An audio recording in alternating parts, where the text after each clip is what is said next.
Hey guys, this is Warhawk Beyond 2040 and welcome to another edition of the Supergirl Season 5 review series, and today I'm going to be talking about episode 14, which is called The Bodyguard.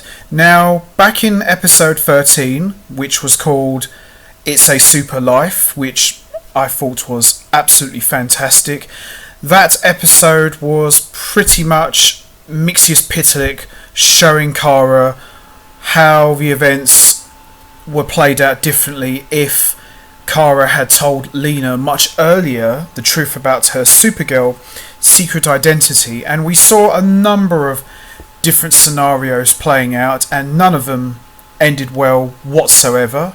And we saw at the end of that episode Kara has pretty much washed her hands off Lena and has said to her that I'm done trying to convince you to forgive me, and if you decide to go through with teaming up with Lex, then I'm going to treat you just like any other villain. So gloves are off, Kara doesn't give a crap anymore, and I don't blame her, and I thought that was a really good way to end episode 13 and a great way to cap off the show's 100th episode in my opinion. So, as we've seen throughout the course of Season 5, we've been seeing the Obsidian technology, which is like a virtual reality experience where they put contact lenses and they live out this fantasy sort of lifestyle while wearing these contact lenses. And we know that it's no good and there are consequences in using this technology. So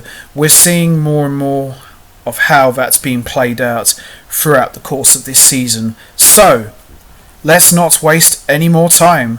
Let's get right into it. Let's talk about episode 14, The Bodyguard. So this episode kicks off with an Obsidian user experiencing a Game of Thrones style of virtual reality experience, while Nia, Kara and Alex marvel at how realistic all of it is.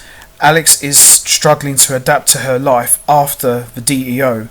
William shows up with coffee for Nia and Kara, and inside the Obsidian offices, Andrea gets into an elevator and it quickly goes into a freefall as Supergirl shows up and saves her. They learn that someone is trying to kill Andrea and has left an anti-Obsidian manifesto demanding that they cancel the Platinum launch. Andrea, of course, refuses. Meanwhile, in her lab, Lena Luthor continues testing non-Nocia. Lena wants everything to be perfect so that she will win over, or at least not be criticised, by Supergirl.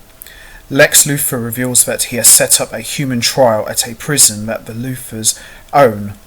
Elsewhere, Brainy works up a way to use Toyman's mortality code against the Leviathan, but they don't have a way to deliver it due to the Leviathan's physiology.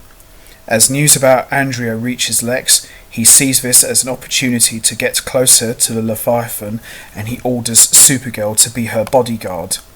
You know, it's quite painful and humiliating that Supergirl has to take orders from Lex Luthor because, as we all know, Lex Luthor is now the boss of the DEO. I mean, if I was Supergirl, I'd be going absolutely mental, but you have to keep a cooler head to get closer to what Lex is actually up to.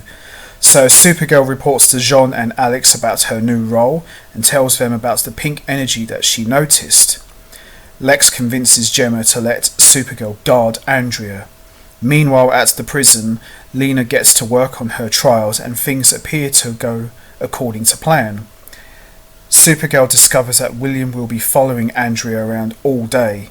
Jean and Alex get a lead about the extremist after Andrea, and they ask Brainy for help, but he lies about what he finds. Now, the reason why Brainiac is acting like this, for those of you who may or may have not seen those episodes, Brainy is now in charge of the DEO and is secretly working with Lex Luthor and is acting as his eyes and ears. While Supergirl and William chat, the extremist attacks, but Andrea is willing to call off the Platinum launch. But at the prison, the human trials start to go wrong, and Steve, a mild-mannered inmate, has a bad reaction to the non-Nocia and a grand mal seizure.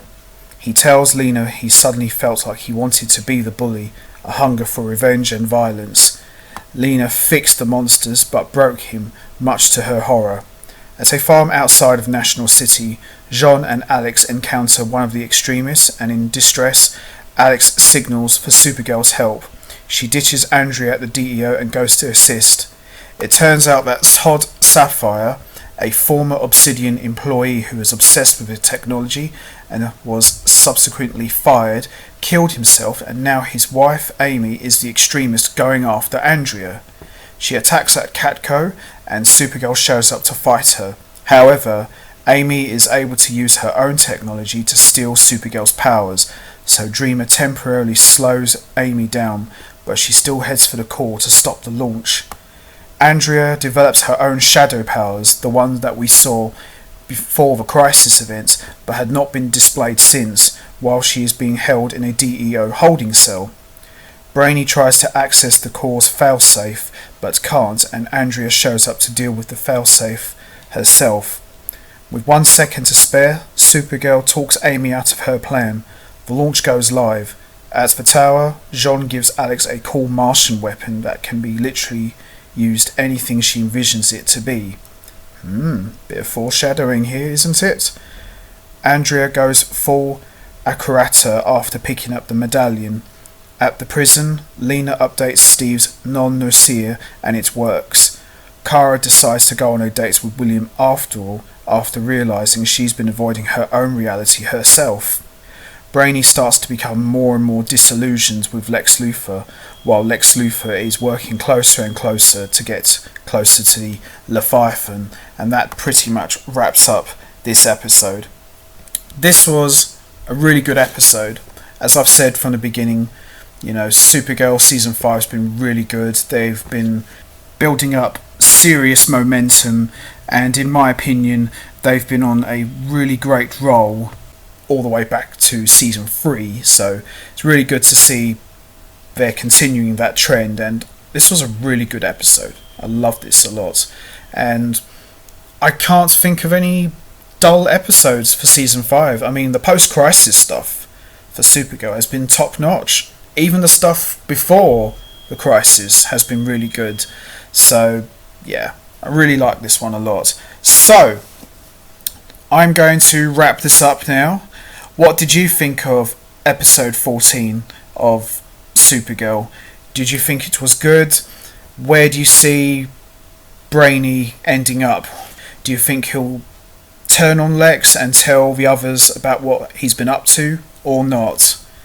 You know what to do, guys. Hit the like button, hit the subscribe button, leave your thoughts and comments down below, and I will be back next time to talk about episode 15 on the next edition of the Supergirl Season 5 review series. So until next time, take care everybody, and stay safe.